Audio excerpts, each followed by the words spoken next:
Hi, I'm Tara Lynn of Geek Saga Entertainment, and welcome to Hot D Takes. This podcast series covers HBO's House of the Dragon episode by episode with myself, an avid reader of all things ASOF, and my friend Manny, a Game of Thrones fan who is unsullied, aka has never read the books, being your stalwart hosts. So, first things first, you can find me on Facebook, Instagram, TikTok, and Twitter at a Geek Saga. And I'm Manny, the aforementioned unsullied co-host, and you can find me on Facebook and Instagram at Minissimo Art. Thanks for joining us for this episode, which we will cover House of the Dragon Season 2, Episode 3, titled The Burning Mill. As a reminder, expect spoilers from the episode we're covering, but less obvious, there will be very minimal book spoilers from Fire and Blood, which is, of course, the source material for House of the Dragon. We'll start with an episode summary, then cover what we think are the main hot takes from the episode, and conclude with an episode-specific favorites roundup.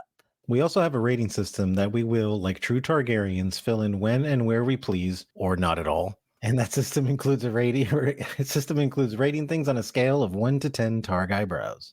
Just one last piece of business before we dig in. Don't forget that Geek Saga Entertainment has a Patreon with 10 tiers ranging from $1 a month to $40 a month. It offers tons of ways to support us and receive some great perks in return, including near immediate post-recording access to our unedited video recordings of Hot D Takes at the $5 a month and up levels, and then early access to the edited podcast only Hot D Takes episodes at $3 a month or more. So check it out at patreon.com/geeksaga_entertainment.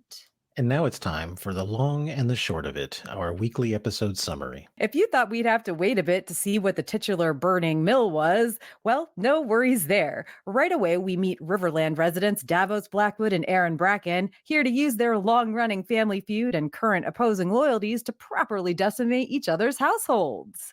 Of course, Baby Gon calls it a win because the Brackens back him and they apparently officially started the battle, but his counselors are quick to inform him that both sides took heavy losses and the whole to-do doesn't really look good for either side. What also doesn't look good? The fact that the Green Council aren't all on the same page, squabbling with each other as well as disagreeing with Baby Gon to the point where Alicent has just about had it and actually chides them like she's all of their mother. Oh, not to mention Baby Gon's stacking of his Kingsguard with dudes who just lounge around on stairs and want to take him out drinking. More on that in a bit. Anywho, on Dragonstone, Rhaenyra is burying the Cargyle twins together despite some protests, while Rhaenys is there to give her some much-needed counsel. Because obviously good ol' Otto would never have allowed Eric to be sent on such a mission, which means hotter heads are prevailing in King's Landing. But perhaps Rhaenyra could have a little chat with Alicent and try to dial things back? And hey, Rhaenys isn't the only one offering intelligent commentary because Miss Arya was, in fact, the person who warned of Arryk's arrival. It looks like she'll be sticking around for a while because she likes that Rhaenyra has shown mercy, and Miss Arya's comment about Sea Smoke being restless because the dragon is lonely doesn't seem to go unnoticed. Unfortunately, not everyone is happy with Rhaenyra. Rhaena Velaryon doesn't exactly love the idea that she has to leave Dragonstone behind to go babysit a passel of kiddos in the Vale. Baela tries to encourage her, and hey, Rhaena does also get to take some dragon eggs along with her as well, but in the end, let's be real, Baela definitely has the way cooler job.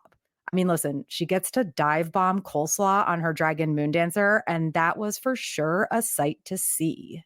It certainly was. Absolutely. Because, yeah, Coleslaw took his leave of King's Landing along with Alicent's brother, Gwaine, and somewhat sizable force to head up to the Riverlands and figure out what to do about this whole Bracken/Blackwood thing. Plus, of course, take Harrenhal, which apparently everyone wants for some godforsaken reason because it's nice in the springtime.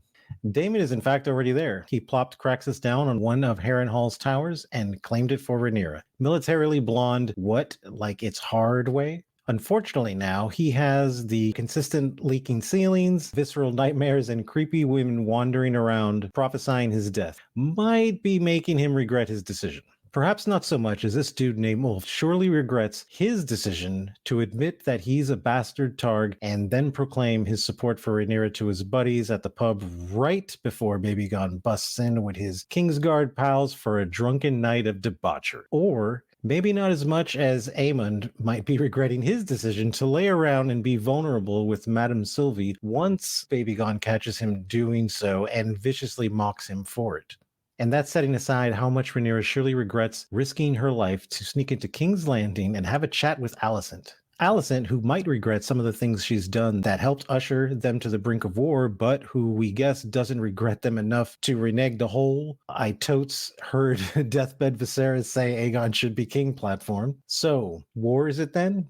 Probably next week, maybe. We suppose while we're waiting for the war to actually start, we'll get into this week's hot takes. Hot take number 1, the Battle of the Burning Brackwoods. Yeah, I titled it that way on purpose. That was good. This is an interesting take on the battle from the text, which the episode took its title from, the Battle of the Burning Mill, of course. And it was between House Blackwood and House Bracken. But it was an interesting take in that in the show, they had these two young dudes getting in a tiff about the border of their lands. And that leads to them like adding each other regarding which side of the Rhaenyra versus Aegon fight they're on. And then like, bam, it just cuts to post-battle devastation. Post-battle. It's also a different take on how the battle occurred. I'm not sure how I feel about it. Like, in the end, I think it doesn't really matter, and I don't know how much I actually care. But in the text, Lord Samwell Blackwood, who is actually the head of House Blackwood, sent raiders into Bracken lands, which caused Sir Amos Bracken to march on Blackwood territory in response. And then the Blackwoods surprised the Brackens while they were like camped near this mill. And the scene we saw, on the other hand, makes it look like these young kids just had words and then giant battle. Of course, later in the Green Council meeting, Aemon does say that the Brackens took it upon themselves to attack the Blackwoods because the Blackwoods declared for Rhaenyra. So it's a little bit confusing as to what they were trying to say or do here with this stuff. But the timing was also different. Like, don't get me wrong. Admittedly, I totally understand why they opened the episode with these scenes, but this battle in the text was actually supposed to have taken place after Daemon takes quote unquote Harrenhal. And again, it doesn't really matter that much, but I mean, I also think they could have opened with Daemon landing Caraxes, the windy boy, on top of Harrenhal, and it would have worked just as well. I don't know. I know why they did it. I'm not saying I like disliked it or I'm arguing with it necessarily. It's just interesting that they seem to have moved it up in the timeline a little bit. I don't know that it matters. Just pointing out that it's a difference that was pretty, well, I guess I'm saying pretty blatant, but I guess it depends on how closely people have like continued. It was a to, really like, good, yeah. I mean, I can see like, okay, if you were like just doing it for like filming purposes, I can definitely see why they started the episode with that. It was a really good opener. It wasn't, so it kind of gave you a little, I don't know, a little fighting relaxation before the craziness that's going to be happening. Yeah, I mean, the reason why I'm kind of on the fence about it is I do feel like what the texts say could have been truncated and or combined with this portrayal to make for a more interesting / slightly more action-packed situation than just the two kids squabbling, particularly because we literally get no battle. It's just two kids fighting, threatening each other, and then bam, field of burning dead. That's what I liked about it, though. Remember, yeah, I'm that guy, like yeah. I just like I don't need to watch it, but the way it transitioned from them just squabbling to just full on murder, I was like, yeah. And again, like that's what I'm saying. Like I didn't hate it or anything. I was hoping, I watched the after the episode stuff, and I was hoping that they would say something about why they placed it where they did, why they made the decision to portray it the way they did. They didn't. It's not really a big deal. It's just, it is cool that we got some Bracken Blackwood action, quote unquote, sort of, so to speak, because that was something that wasn't really talked about much in Game of Thrones, but is not a huge part of the Song of Ice and Fire, like the main 5 books, but it's there quite a bit. Like there's a whole thing with Jaime and going to visit the Blackwoods, I believe. They're like not doing well and the Brackens are doing well. Whereas before the places were switched earlier on where I keep Brackwoods. Now I'm doing it to myself. Right. Just like last week all over again. Anyway, also just a quick side note, both Davos Blackwood and Aaron Bracken were, at least as far as I know at this point, characters who were made up for the show. Which again, I don't care. It doesn't really matter if you ask me. I thought that was an interesting little like tidbit. Yeah, like I said, I thought it was like a really good opener, and it was like, I guess it was weird because it was just like kids fighting each other, and that's what I think was like, oh, okay, it's just a bunch of kids, they're just going to tease each other. And then when it transitioned into the other scene, that kid's literally got a fucking sword through his neck. I was like, wow, okay, Yeah, shit, all well, right, yeah, remember the last time we saw kids tease each other in this show? It's all fun and yeah, games until Eamon loses an eye. until Eamon loses an eye, It's all fun and games exactly. until Aaron gets a fucking stick in the neck. Stick in the neck, exactly. No, I thought it was good, and and again loved the fact of like the transition. We didn't have to watch people getting murdered brutally. It just kind of was like, oh, this is the outcome of their stupid little squabble. So again, it's good writing on their part, great presentation. They didn't have to waste 15 minutes on a fight scene. They literally just did a nice 10-second transition, and that was it. Or like So X amount of budget, honestly. I have a feeling yeah, we're gonna get plenty of battle stuff coming up, possibly even really soon. So they're just saving their money, is what it is. They're like, yeah, we're gonna well, save it's it for the fine. next one. Like, do we really need to see the Brackens and the Blackwoods having at it for 15 minutes? You're right. I don't think we No. do. No, I wouldn't care at that point. I was like, look, Yeah. guys, I'm gonna be honest. I don't know who any of you guys are, so like, whether you guys fight or not is completely irrelevant to It's me. like if you don't follow like WWE or UFC, Yeah, it's like just walking into somebody's house and they're showing that shit on pay-per-view and you're like, yeah. We would be where's the beer, guys? we would be the travelers on that road, and I'd be like, hey, who do we go for? Like what side? Like who's the good guys? Who's the bad guys? Yeah. Like, And at this point, I mean, yeah, well, exactly. we are still team black, I believe, but like Yes. in general, yeah, I don't think you'd Mm, know who had declared for who unless you were like actually part of Team Rhaenyra's like council or part of the Green Council, whatever. I don't know, whatever. exactly. All right. Hot take number 2. Newsfeed update. Daemon Targaryen is with Caraxes at Harrenhal. I really need to try and make like a Facebook style check-in post for this, Yeah. honestly. I want to do this. Or maybe it's like it's not just he's with Caraxes, it's like Daemon Targaryen is being haunted with Caraxes. With It's Caraxes. like Tara Lynn is eating lunch with my love with Dean Newberry at whatever restaurant we're eating at. Exactly. Doghouse. Yeah. That's what maybe Manny it should be. marked himself safe from Chipotle. Oh man, because yeah, Damon has officially checked into Harrenhal and nothing went as planned. I thought it was really good though. There was some haunting ass shit there, which I thought they Mm. did fantastic. From beginning to end, like every minute you see him there. At first, he's wandering, he's like moving through this like seemingly abandoned wreck of a dark castle with just his sword, and every noise is like, whoo, whoo.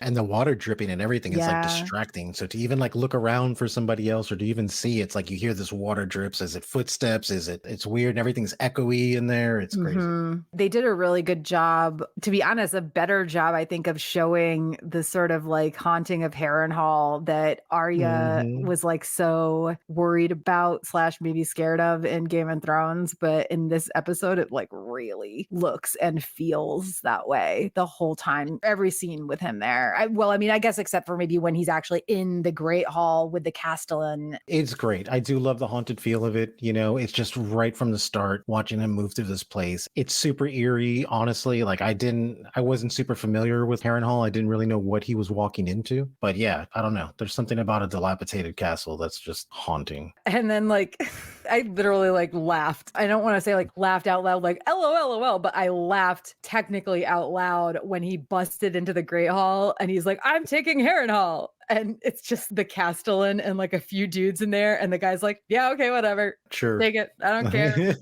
There's really not many people, like hardly anyone there at all. The Castellan just hands it over. Also, he's kind of a smart ass. Like he Hmm. talks shit about Laris Littlefooter. Love that. Love him. Yeah. I'm team, I think his name was Simon Strong. I'm team Sir Simon Strong all the way. And not just for him Yeah. talking shit about Laris. And the whole thing is like, yeah, you just walked through this castle. How the fuck did it catch on fire? Obviously, this guy did it. Yeah. Thank you For for sure. that extra Sure. confirmation. Also, he was kind of like purposefully slow about calling Damon your grace rather than my prince, which first of all, what the fuck, Damon? Rhaenyra, as far as I know, never said you could be your grace too. If you're listening to this, please correct me if I'm wrong, but I'm fairly certain that never happened. And he agrees to it at first, but then he stumbles over it the next time he's supposed to say it. And it's like, yeah, I think think that was on purpose. Like a little sarcasm there. I hope, anyway. Absolutely. And that's the part like that makes it curious to me is like, what is Damon doing here? Like he's trying to fly around now and have people give him whatever shit because he's like a king, I guess, you know, but he's not. So I don't know. He's just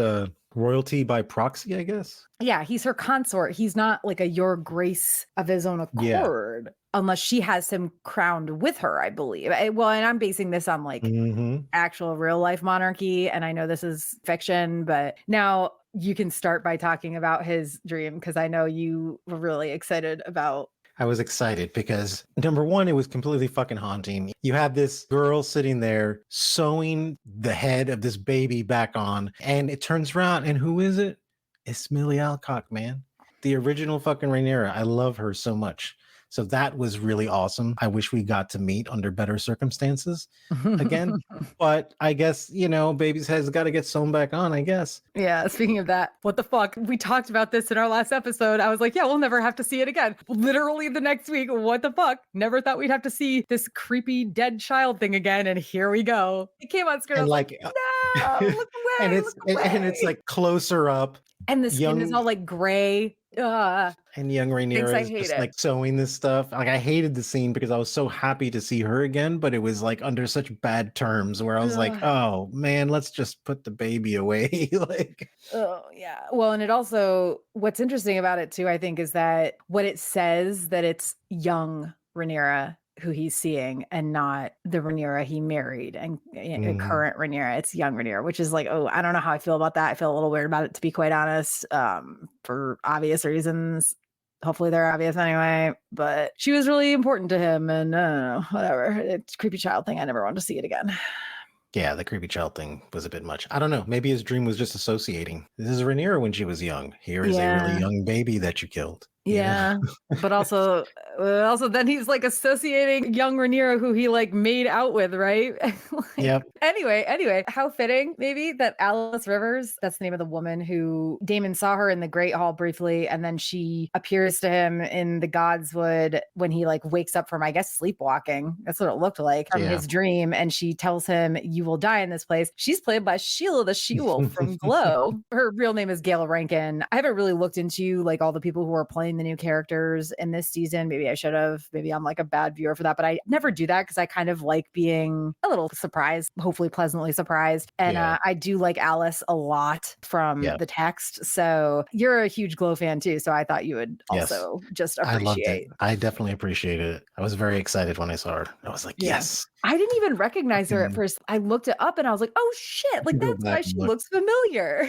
Yeah, it was one of those things that I saw her and she just looked really familiar, and I was like, oh, I gotta go back. And then I saw and was like, oh shit, yes, like go up there and just pile drive his ass, like right now, throw him off the fucking ring, you know, like let's fucking do this. I was very excited. And for those of you who are listening and have no idea what Glow is, check it out on Netflix. It's a show about female wrestling in the 80s, and it's great. It was canceled before its time, but it still is more than worth watching for the, what was it, 3 seasons that we got? Yeah, 3 seasons? Yeah, it was 3 seasons, yeah.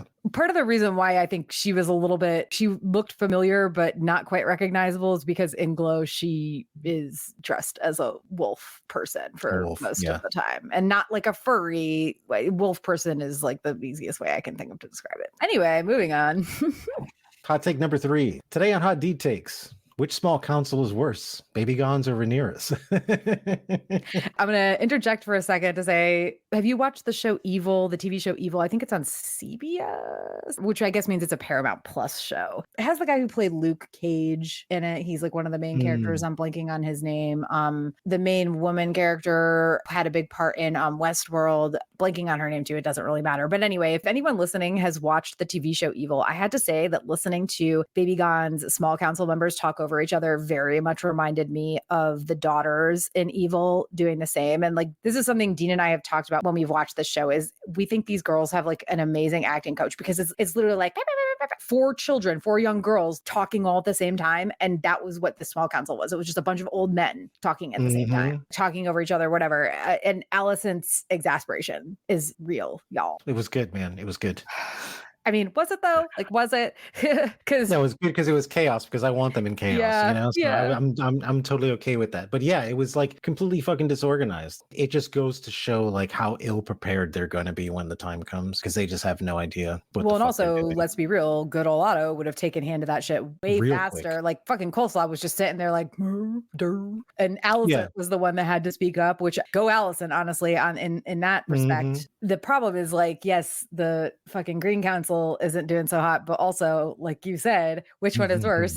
Yep. Maybe Gons or Rhaenyra's, because the Black Council, there's that one guy who was like way too fucking pushy about the dragons. Just literally the only good thing about anything with Rhaenyra's council meetings was Rhaenys.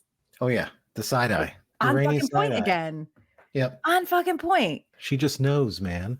She knows all, she sees all. She She is sees all, all. man. She is all. Second you see them side eyes, man, you know it's over, man. It's like shit, she's on to me now. It was fucking stupid, man. The one guy just being way too pushy about the fucking dragons. First of all, Rhaenyra being like, hey, yeah, what, you're going to send me away and run the war without me? Fucking treason, assholes. I do Yeah. think that was like maybe a little bit of a step too far. They weren't doing it yet. They were just Hmm. discussing it. So I feel like slamming down the treason hammer. I think she was just mad. I think she was having a day and she's fucking Yeah. pissed. And then everybody is like talking shit. And now they're trying to almost, I guess, very kind of put her on the sideline so they can do whatever it is that they feel is better or whatnot. I can definitely understand that anger, I guess. Yeah, no, I mean, I understand it. Treason. I just think the treason hammer was a bit Yeah, much. yeah, it's a bit Uh, much, but you know. But again, Rhaenyra shows her own strength. And then after she leaves, Rhaenys is like, hey guys, she's wearing my grandfather Jaehaerys's crown. He's had the Yeah. longest rule of any king in Westeros. He was like the wisest king. She just kind of like leaves it open-ended, right? Like just says the thing and walks out. And again, And walks Rhaenys, out. I love you. Like I almost gave her own hot take for this stuff, but then I was like, she got a hot take last week. Gotta rein it in a little bit, Yeah. especially because we have these two councils, these literally two Mhm. opposing councils who are also in the same fucking boat. They're all just being messy.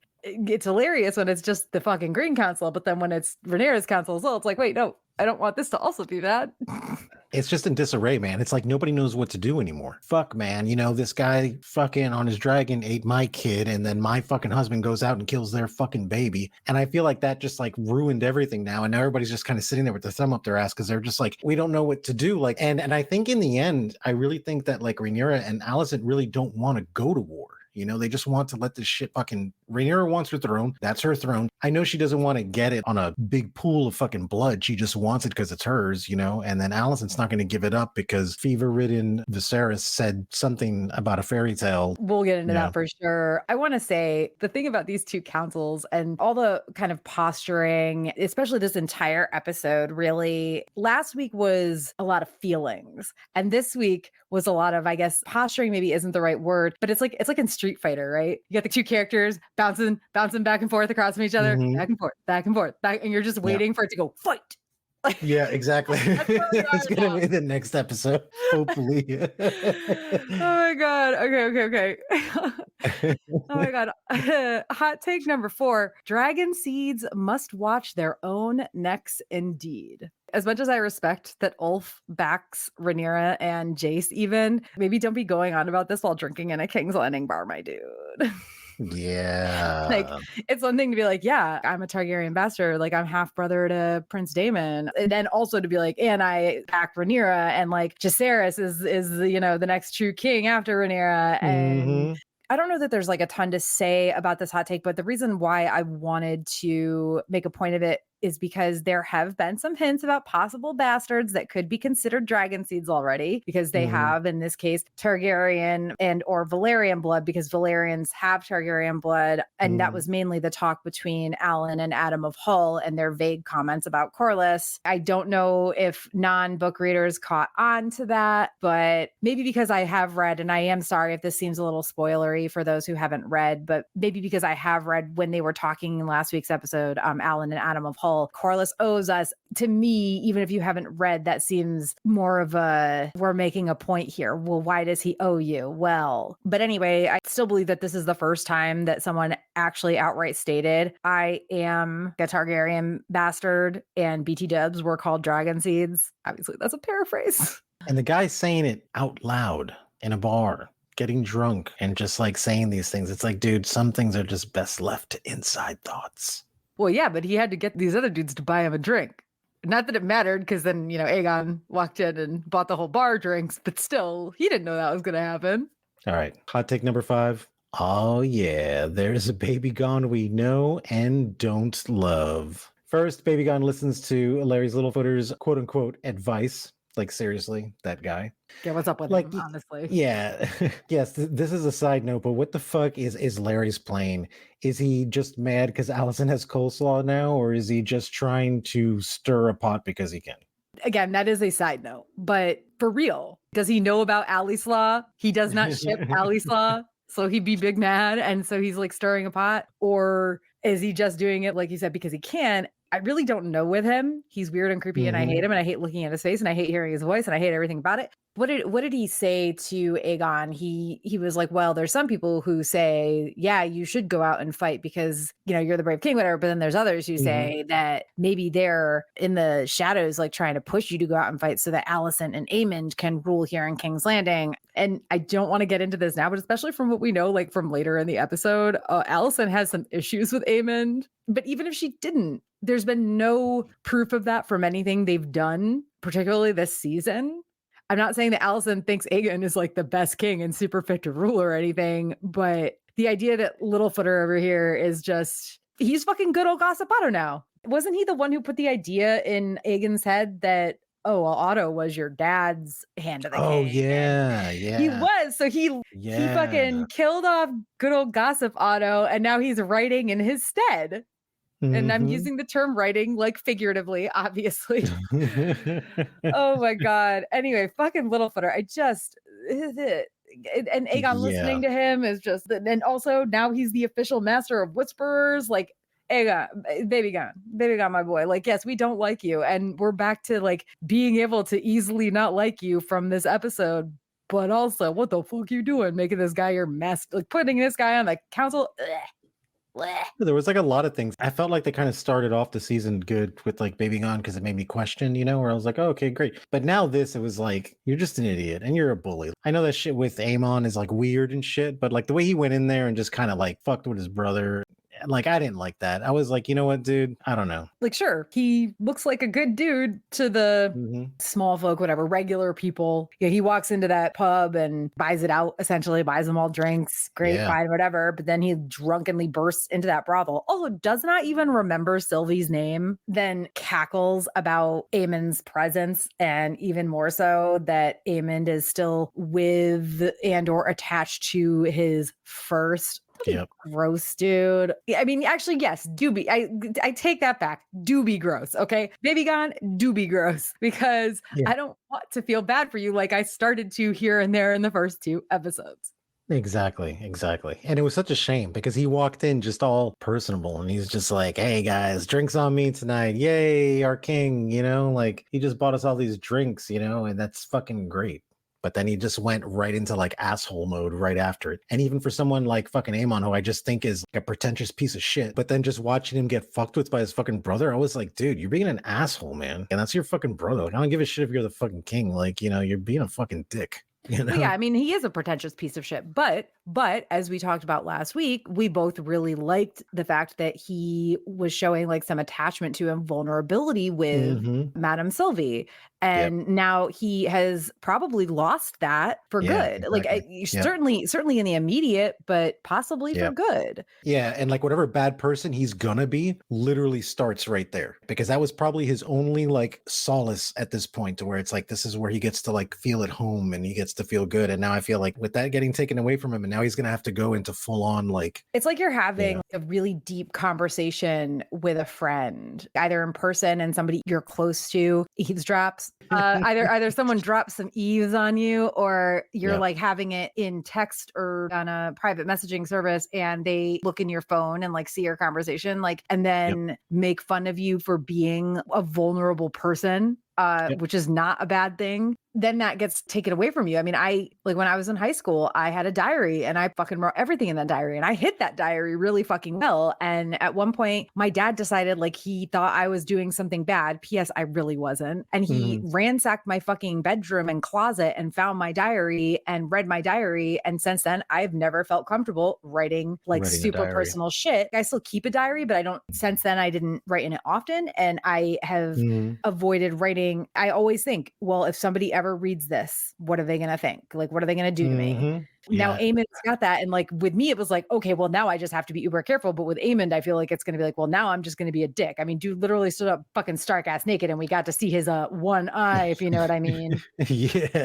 Yeah, man. You know, I had the same kind of story, man. High school, the same thing. I kind of confided with this girl I was dating, said a bunch of personal stuff. And then literally we weren't even broken up and she just made fun of me and told everybody. And so when Eamon is walking out of that thing, believe me, that was a very recognizable scene for me. Because that was the day that I shut down and I shut off to where I was like, no one's going to know anything about me moving forward. And it was like that for like 30 fucking years. Nobody knew anything about me for like 30 years just because of that one thing. So that walk that he's doing out, it was like, bro, I recognize it. The difference there being between what happened with you and I and the type of people we are in general is we were like, okay, we're just going to shut down. The difference with Eamon is I feel like not only is he going to shut down any sort of vulnerability he might have had with Sylvie, but now he's just going to... he's gonna Danny it. He heard the bells, man. He heard the bells, and now he's gonna burn it all. Exactly. I feel like he's gonna go ruthless after that. Now he's just gonna go ruthless because now he has even more to prove now. You know, now he's like, shit, I have to really be the fucking guy that people fear, and no one's gonna fear the guy who, which I don't see the problem with. Like, okay, you go to a brothel and there's one girl that you like and you feel comfortable with. Why would you not just do that all the time? That's who you're going to be with just under those circumstances all the time. I mean, just to circle it back to like, we've been talking about Eamon here, obviously, but the whole point of this is it's Aegon, baby gone. Hi, he's the problem. It's him. He's the problem. Baby gone. We were feeling a little bit bad for him. Now we aren't anymore. I'm pretty sure. So. Yeah, and I think the reason that whole scene kind of steals the whole scene is because this is when you get to see Aemon like it's when he's made pretty much as a person, because now what had happened in there is going to kind of dictate who he is as a person moving forward. To be fair, I think that a lot of who he is as a person was already set, but he still had that one thing, that one connection he made with a person, that one person he could be vulnerable with, that he was vulnerable with, etc. And now that's been taken from him. So what's gonna happen next? And guess whose fault it is? It's fucking baby gone. All right. Hot take number 6. Badass Bela for the win. First of all, damn, those moon dancer shots. Last week, we waxed on a couple times about the Windy Boy. We have no nickname for Moon Dancer because we haven't really seen Moon Dancer. It doesn't really matter. All I know is, oh my God, like dive bombing them. And then like those shots from above where you see Moon Dancer's wings spread out and it just such a pretty coloring. I remember when we were covering the very first episode of House of the Dragon, and I didn't really love like that opening shot with the dragons. I thought the CGI was kind of meh. And the rest of season 1 was really good. But now we're getting more than just like close-ups. We are getting these like absolutely gorgeous scenes. But yeah, oh my God, Moon Dancer and Bela. And Bela is so badass. And the only disappointing part about that scene was that Coleslaw escaped. Yeah, dude. I was like, just burn the forest. Do it now. Just burn it all. Burn the whole forest. Yeah. Just do it. That's what I thought too. And I knew it probably wasn't going to happen. But also, here's the thing. It's all going to catch on fire. Yeah. And to be fair, so she was acting on Rhaenyra's orders, and Rhaenyra's orders were to view from afar. Of course, that means that when Bela's giving them the intel, Rhaenyra's like, could you be certain it was Cole from such a great height? And Bela's like, it's not such a great height, Your Grace. What a delivery, too. She delivered that line so good. I was like... This whole scene was fucking perfect. And Rhaenyra like eyeballs her, but with a Z. Bill's just like, you said not to engage, so I didn't. Exactly. And as much as Rhaenyra's small council is bleh right now, that one council member who's like, we commend Bela for her sharp eyes. Like, yes, we did. Yes, we commend Bela for her sharp eyes. Oh, it was so good. It was so good. I just And I love that we're getting all this Bela stuff. Like we got that really great scene with her and Jace last week. We get this of her just being a straight up badass. And God, man, she just looks so fucking glorious on that dragon. You know, you see her like the colors of her of what she's wearing, that platinum hair, and like, oh my gosh, it's just fucking art is what it is. I'm like, it looks so fucking cool.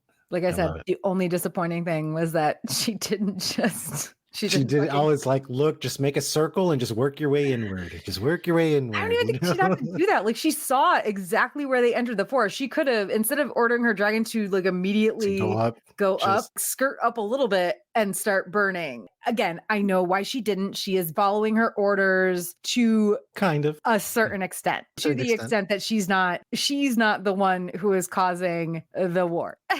Yeah. That hasn't quite started yet. Yep.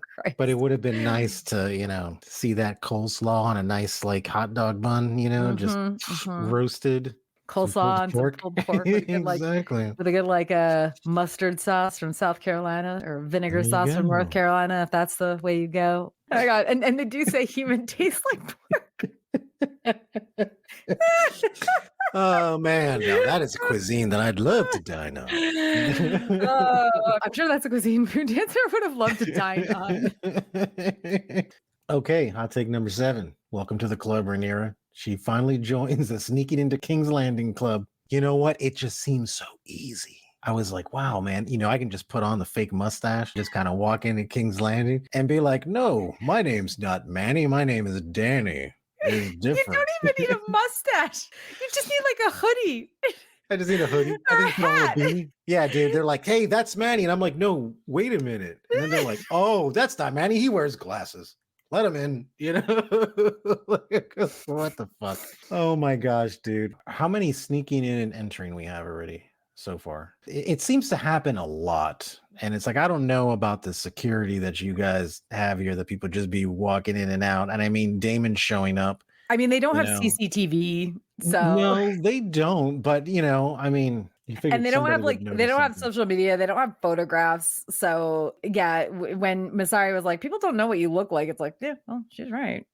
Yeah, they really don't. True, actually, fair enough. All right, guys. So who did it better? Jaime sneaking into King's Landing in Game of Thrones? Daemon sneaking around King's Landing in his crime's cloak? Or Rhaenyra in her septa getup that didn't even fully cover her hair, sneaking not just into King's Landing, but into the freaking great sept of Baelor in this episode?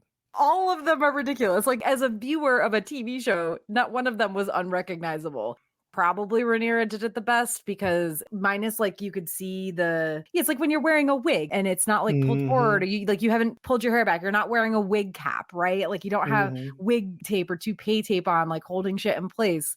Minus all of that stuff, you could only see like the little corners of her white hair over her ears, under her little wimple or whatever they call it when you're a septa. Yeah. So I guess probably her, but still fucking brazen, man. Well, I feel like hers was really brazen because it was literally daytime. And she's just walking around with her face showing, because at least with Daemon, it's like, you don't know it's Daemon. And it's nighttime. He's usually wearing the crime's cloak at night. Yeah. Exactly. Now, I feel like Daemon was way more obvious, because it's like, hey, look, it's in the middle of the night and there's this guy wearing a cloak. Wait, hold on. This wasn't sneaking into King's Landing, but Aemond in season 1 did also wear like the cloak pulled over his head to go search out Aegon, Baby Gon, when Baby Gon was like they were looking for him at like the child fighting pits. But that wasn't sneaking into King's Landing. That was just sneaking around. It wasn't like Aemond at that. It wasn't like he was, like, you know, what some people would call the usurper, which is, you know, where Rhaenyra is. But I mean, really, like, I gotta give Rhaenyra props for being brave enough to actually go and try to see and then see Alicent face to face. But it's also not the smartest decision. Not the smartest decision. And not to, I don't know, not exactly the course of action that I would have taken, but I guess maybe that's why she was able to get in there, because no one's going to expect something like that, you know, just, nobody expects the Rhaenyra Inquisition. Exactly. Exactly. It's like, I'm just lighting candles, guys. What are you talking about? My name is not Rhaenyra. It's Rhaenyra. It's different. Chris. That said, her whole conversation with Alicent watching it, I was like, oh my God, this is like every like schna argument between family members ever. I know you are, Yeah. but what am I? No, you are. No, you. It Like, really felt like that when they were talking. your son killed my son. Well, my grandson's dead, or I don't remember exactly what Allison said. Like, I know Rhaenyra said, like, your Yeah. son killed my son, and Allison then, like, or maybe it was before that, Allison said something about Jaehaerys, but obviously Rhaenyra was like, dude, you know that wasn't me. And I think Allison also for sure fucking knows that it wasn't Rhaenyra. Yeah. She Yeah. knows that Rhaenyra had nothing to do with that, not directly, that she Mhm. never would have ordered anything like that, et cetera, Yeah. et cetera. But still, it was just like, oh my God, you guys, like, just I just want to like put you in like a fucking 8x10 cell and force you to have a conversation. And I guess this is Yep. in a way what this was. They have to be quiet. They can't do or say like too much. Like if they Mhm. had been alone in a private place versus in like the fucking Great Sept of Baylor, maybe more things could have been hashed out. Obviously, I that think was it never going probably to could happen. have.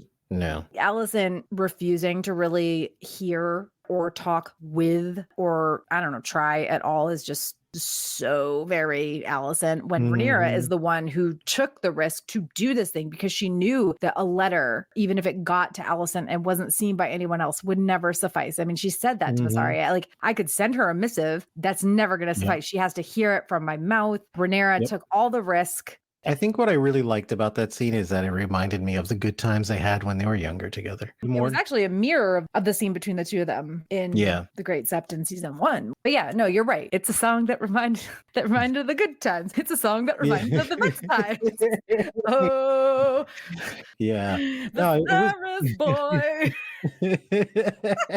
it was definitely cool because it reminded me of like, when you have family members that fucking hate each other and they fight, but then they can like sit down and just have a quick fucking conversation like they've known each other their entire lives and they're not gearing up to gut each other. It was just like, okay, this is fucking weird. I think that Allison was more surprised than anything else. Like, oh my God, why the fuck are you here?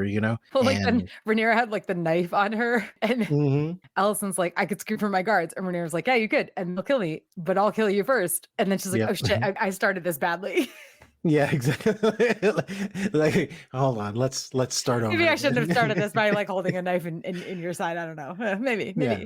However, especially us viewers, knowing what we know, Alicent thinking she had Rhaenyra for a moment when she's like, Mhm. well, Viserys on his deathbed told me that he wanted Aegon to be king. She calls him the prince that was promised. Oh, Rhaenyra's like, wait a minute, what? And also, first of all, Rhaenyra, this is like Fight Club. Okay, you're not supposed to talk about Fight Club. And now you've talked about Fight Club to both Mhm. Daemon and now Alicent.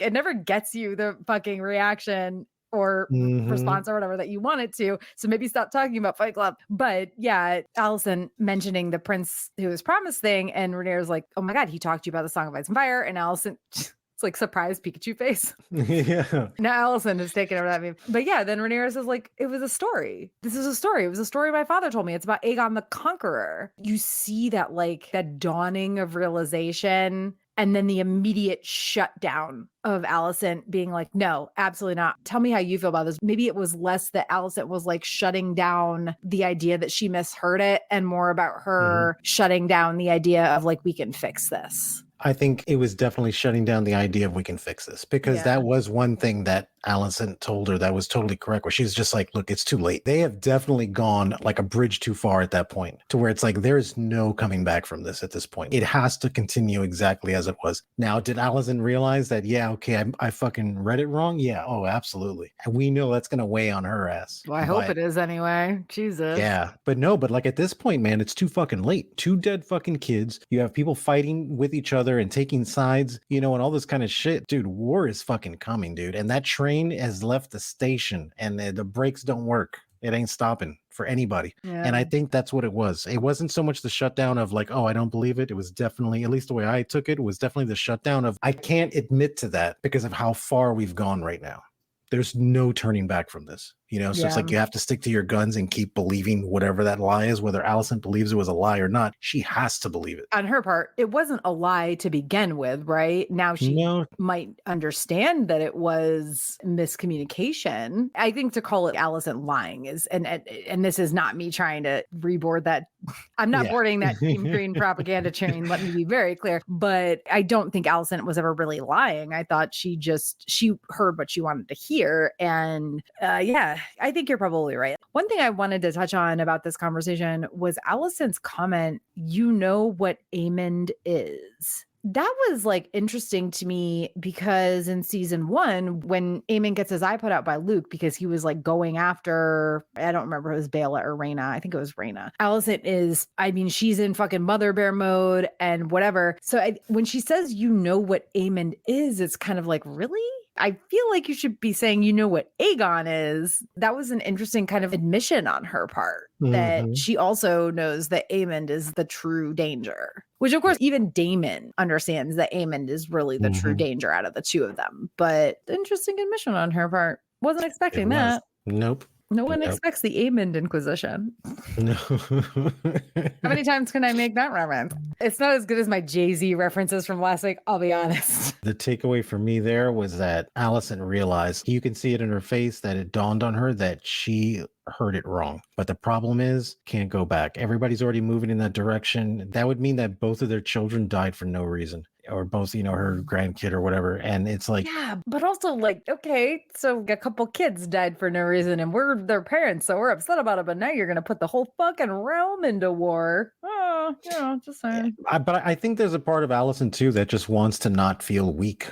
Also, because she was just the king's queen or whatever and baby making and stuff like that. And she has to feel vulnerable. This has to probably be the first time where she's not just feeling vulnerable, right? I always think about that scene when everything went down and then Rhaenys comes up with the dragon, remember in that scene? Fucking, and just like sits there and stares at her, forward eyeing her on the dragon, right? And like she didn't have to kill anybody. That's why I love that scene so much. It's like, because me being just dumb, I'd been like, oh, I would have just killed them all. But it's like, why kill them when I can just put the fear of God in their hearts forever? And also like show like this is how weak you are. A prisoner of your household was able to escape, was able to go into the dragon pit, get her dragon, bust it through the floor of the dragon pit and fly away. Here's your anything. And here's your entire line of people. I can just smolder right now. And your story ends right here. And she did it. Oh my God, I gotta be honest. There's that part of me that is like, maybe Damon was right about that. Gotta be honest. At this point, gotta be honest. You think it's time for our favorites roundup? Yes. Everyone's gonna know what I say already. Fucking Bela on the dragon, dude. The only disappointment I have is that she didn't fucking roast coleslaw. But god damn, that was fucking just glorious and magnificent. Yeah, so that was definitely my favorite. Definitely the Rhaenyra sneaking into King's Landing and having that conversation with Alicent. The fact that it actually happened and like everything like built up to it and it was like them talking.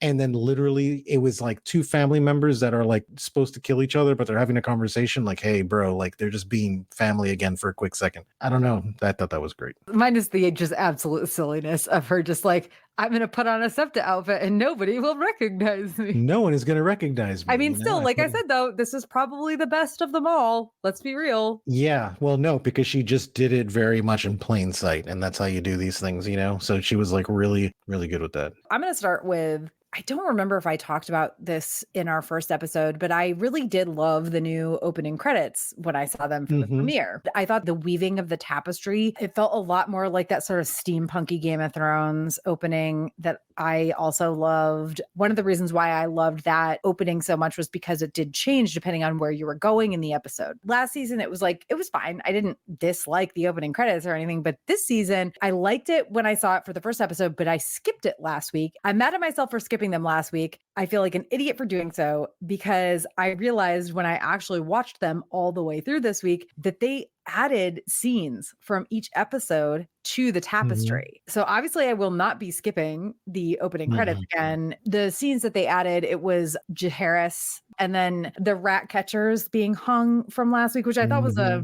thought the rat catchers hanging was like a weird one for episode 2, but maybe it was just like, oh, this is probably the most obvious one we can show. And it's also directly connected to the one that we added from the week before. So we'll not be skipping those again for obvious reasons. No. Also, oh my God, yes, I was right. Mysaria did return to warn Rhaenyra and she hasn't left and she now has a place at Rhaenyra's court. To be quite honest, I kind of figured that was what happened even more than I went on last week because book stuff and I didn't want to be too obvious about it. But I also did still have that part of me that was like, well, I don't know. Like, they're changing some things. And I don't know how much this necessarily Mysaria remaining, around Rhaenyra necessarily matters for the story they're trying to tell in House of the Dragon. But super glad that she did actually return and warn Rhaenyra. I'm still hoping for there being some things between Mysaria and that's just me personally. I just would love Rhaenyra to be like, yeah, Damon's been gone for a long while and you've been real good to me.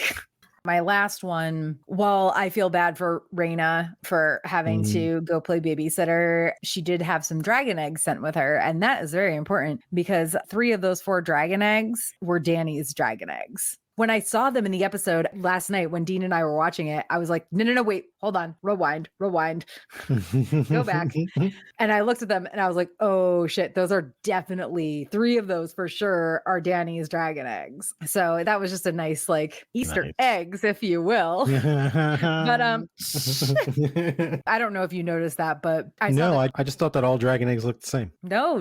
Dean said the same thing. He's like, how can you be sure? I mean, well, first of all, look at who you're talking to. I recognize the colors, the cream one, the green one, and the red and black one. So I loved that. It did make me think of it when I saw the eggs. I was like, oh, I wonder. But then I was like, well, I mean, I don't know. Because if I go to the kitchen and get an egg right now, it's going to look like the same eggs I had. I did remember my scene. It was it was the Aemon scene. That scene in the brothel when he had his little breakdown and just kind of walked away. Just because I related to it. There was something about that scene that I was like, fuck, I know what this guy's feeling. And I feel like now it's his turn to make him into a little more of a dynamic character now, which is, I hope, where they're going with it, where he's not just snarky, pretentious kind of thing, that he's a little more 3-dimensional now. That's what I liked about it when they introduced that to begin with. I was like, okay, cool. He's not just a pretentious character. There's something about him. There's something to him. Now that they took all that away, I'm curious as to how 3-dimensional his character is going to get now. Now that Daemon is they just stole that from me with Daemon now. Daemon's just this bad guy now. He's like, ooh. Well, to be fair, I feel like he did get back some of that depth in this episode with the stuff in Harrenhal. Yeah, but one dream a personality does not make. Yeah. He had one bad dream. If he would have made something more of it, then I don't know, but look, I can be wrong. Maybe it's going to it'll be fine and he'll be 3-dimensional again. And I know I'm kind of picking on it a little hard. It's not like it's that bad or it's really wavered that much. We did the thing again. Yeah, we were going to just fly right on past that rating system. Okay, no more rating the episode as a whole. Let's just stick to our favorites roundup. Opening credits, I am giving them a 10 out of 10 Targ eyebrows because I love that they're adding new stuff every week. Mysaria coming back and being the person who did in fact warn Rhaenyra, and she even was like, I tried and they didn't believe me at first. Oh my God, so great. I give that an 8 out of 10 because I am pissed that people didn't believe her. I understand why they didn't, but 8 out of 10 Targ eyebrows for Mysaria coming back. I would say a 7 out of 10 for the dragon eggs, because I feel like it could have been a little more obvious. I think if they'd shown them for a couple seconds more, maybe more people would have, even people who haven't read the books would have seen oh wait, those look familiar. So 7 out of 10 on the dragon eggs. And what were yours? Moondancer and Ayla. 10 out of 10. Absolutely 10 out of 10, dude. The Aemon scene, I'll give it a 9 out of 10. I feel not so much of the scene itself, but where it's going. I saw I think it was on Threads, whatever. Somebody was like, I would love to see Ryan Condon, I think is his name, the head of House of the Dragon, just kind of flip the Game of Thrones boobs thing on his head and just show a bunch of penis. To show a bunch of penis. Do I want to see it? In this particular scene, it was powerful. So yeah. I'm not going to rate it, but Yeah, it made sense for what they were trying to do, which is what I liked about it, because not that I want to see penis either. I'm not really interested in seeing most nudity on television anyway. I just don't care for it. I'm just kind of whatever, which is what I liked so much about season 1, right? When Daemon takes, Rhaenyra in this thing, it's his brothel. And yeah, there's a little bit in the background, but it's not in the forefront where it's hey, look, these are boobs, it wasn't like that. It's okay, we just happen to be in a brothel, and it wasn't that shitty male gazy shit from Game of Thrones, period. Yeah, exactly. That's what Game of Thrones was. It was male gazy bullshit. Oh, we're going to have 2 women perform oral sex on each other and have a dude fucking coaching them. Yeah. Because I'm not even into that shit. What I'm saying, when it comes to stuff like that, it's uncomfortable at best. But that's what I liked about season 1, is that it wasn't in the forefront. So Aemon doing his thing and then walking out naked, I felt was really powerful. Did I really want to see it? No, but there was really no other way to do that. that Yeah. was the only route to actually do that. And I thought it was fantastic. Oh, yeah, for sure. If he had wrapped a blanket around himself or whatever, it would have taken away from him just like kind of strutting out. Exactly. I will give Rhaenyra's sneaking into King's Landing costume. I'll give it like a 6.5 out of 10 Targ eyebrows. Damon's crimes cloak works really well because he only does shit at night. Jamie, the joke about like Jamie sneaking back into King's Landing, that was not even right. It was Jamie sneaking into Dorne, not King's Landing. Yeah. So if you're listening to this and you're like, what the fuck, Jamie sneaking into King's Landing? No, that was Jamie sneaking into Dorne, and Jamie's sneaking into Dorne costume was like a 2 out of 10 Targ eyebrows. Damon's crimes cloak is like a 4.5 or 5 out of 10, just because like, sure, it clearly works, but only at night. But Rhaenyra was able to do this shit like during the day. And while it wasn't the greatest costume, 6.5, maybe 7.5. She pulled it off. Yeah, in broad daylight. I just wish use some paint on your Targaryen white blonde hair. I don't know. 0 out of 10 Targ eyebrows for the fact that I had to see that fucking creepy dead child body thing. Oh, yeah, that was like, I have to give it 5 out of 10 because there was a reward to watch it, but it just wasn't like, that's cool. I got to see Millie again. That's great. I just wish it was under different circumstances. Like, can we just wrap the baby and put it somewhere else so we can chit chat? You know, I'd prefer to not watch you sew the head back on. Oh, I mean, I'm not talking anything about the nightmare as a whole or about Millie Alcock. I'm literally just talking about having to see that dead child body thing. Oh yeah, no, I know, man. It's just for me, it's like, I think that it's like my friend, he read the books and stuff like that, and he's been watching the show and he's been listening to our podcast also. He's one of my oldest friends that I have, and he was like, what did you think of Blood and Cheese? And I was like, well, I didn't like it a lot. It's literally the murder of a baby. He's like, yeah, man, you know what made it so, he's like, you know what made it so fucked up? It was the sounds. And I was like, yes, that is exactly what made it so fucked up. So in all honesty, when he said that, seeing the latex fake baby that is dead doesn't bother me half as much as when I think back to the sounds that was happening in that episode, when they were actually doing it. Yeah. Every week I say, I'm going to be better about inserting Targ eyebrow ratings. And I never am. Maybe next week. We'll see. As we close out the episode, just want to give a shout out to our heroes, to our patron, Tommy of the TKOK Podcast Network. Thank you so much for supporting us. And thank you to our listeners for joining us for Hot Tea Takes. Manny and I will be back next week to cover season 2, episode 4, A Dance of Dragons. I am going to try to get a book reader on with us for this episode because I have some feelings about what will probably happen in it. And I think that would be fun. And I say fun in wait, that's the name of the episode? Yeah, they actually released it this time. A Dance of Dragons. Yeah. Oh, according to the Google machine, which works a lot harder than that slowly tooting, losing steam green propaganda train. Oh, yeah. Yes, the Team Green propaganda train did lose a lot of steam this week. And that's your words, not mine. I thought I was being like funny. Oh, that Team Green propaganda train wasn't tooting so hard this week. And then you come in with the, it was losing a lot of steam. Yep, Manny won the pun game this week. I did. Game of puns. I won it. All right. For the most current news and updates about this series, make sure to follow at Geek Saga on Facebook, Instagram, Threads, and Twitter. But also, please consider backing our Patreon at patreon.com/geeksaga_entertainment. Thank you for listening to the Geek Saga podcast. If you like what you heard, please check out other Geek Saga entertainment endeavors, including the Sagas and Sass webcast and podcast and Ice and Fire Con.